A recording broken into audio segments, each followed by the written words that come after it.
Our reading on this Christmas morning is from John's Gospel, chapter 1, verses 1 through 14. It's printed up on the screens and it's printed on your handout. John writes, "In the beginning was the Word, and the Word was with God, and the Word was God. He was in the beginning with God. All things came into being through him, and without him not one thing came into being. What has come into being in him was life, and the life was the light of all people. The light shines in the darkness, and the darkness did not overcome it. There was a man sent from God whose name was John. He came as a witness to testify to the light, so that all might believe through him. He himself was not the light, but he came to testify to the light. The true light, which enlightens everyone, was coming into the world. He was in the world, and the world came into being through him, yet the world did not know him. He came to what was his own, and his own people did not accept him. But to all who received him, who believed in his name, he gave power to become children of God, who were born not of blood, or of the will of the flesh, or of the will of man, but of God. And the Word became flesh and lived among us, and we have seen his glory, the glory as of a Father's only Son, full of grace and truth." Here ends our reading for this morning. On this Christmas morning, I have a story to share with you. I'd like to read this story. It's called A Christmas Story.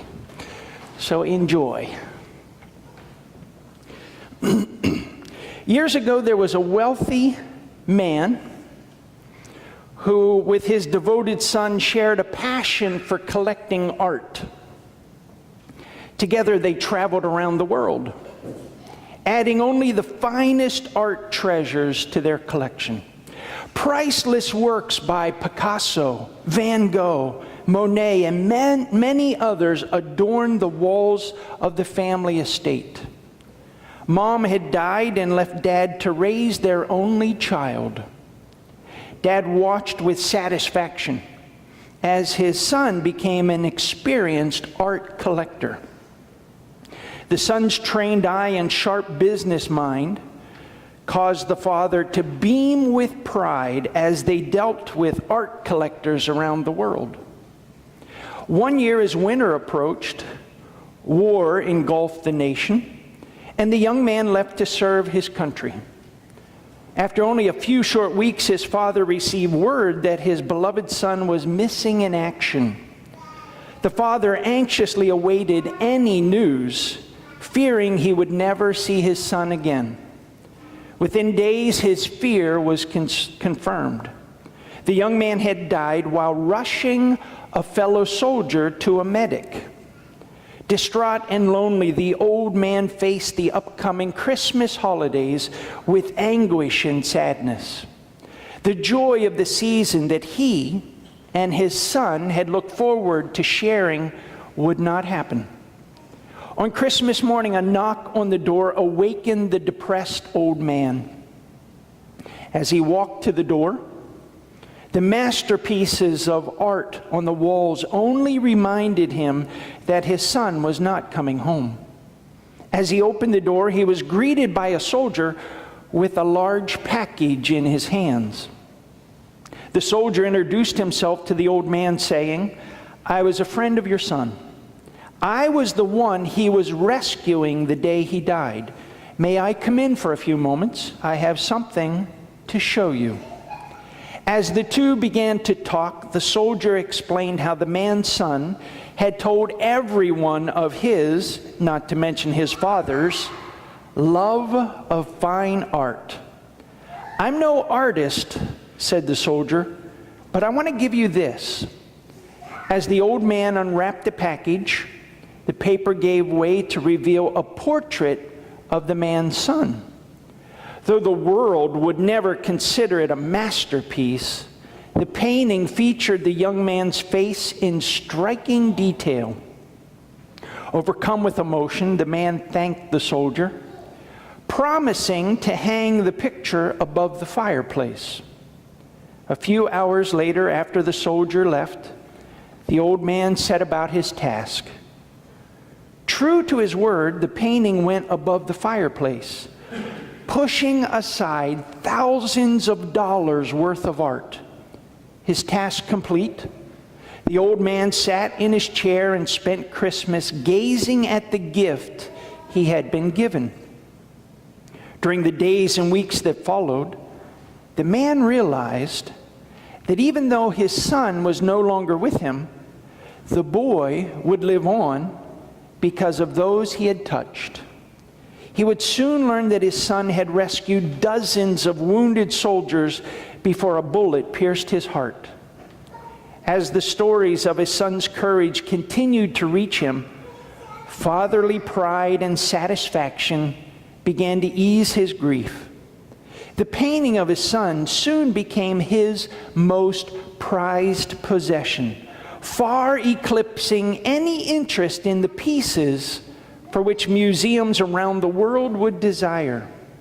He told his neighbors it was the greatest gift he had ever received. The following spring, the old man became ill and died. The art world was in anticipation that the collector's passing and his only son gone too, that those paintings would be sold at auction. According to the will of the old man, all artwork would be auctioned on Christmas Day, the day he had received the greatest gift. The day soon arrived, and art collectors from around the world gathered to bid on some of the world's most spectacular paintings. Dreams would be fulfilled this day. Greatness would be achieved as many would claim, "I have the greatest collection." The auction began with a painting that was not on any museum's list. It was the painting of the man's son. The auctioneer asked for an opening bid. The room was silent. "Who will bid for this painting? Do I have $100? He asked. Minutes passed. No one spoke. From the back of the room came a voice. "Who cares about that painting? It's just a picture of his son.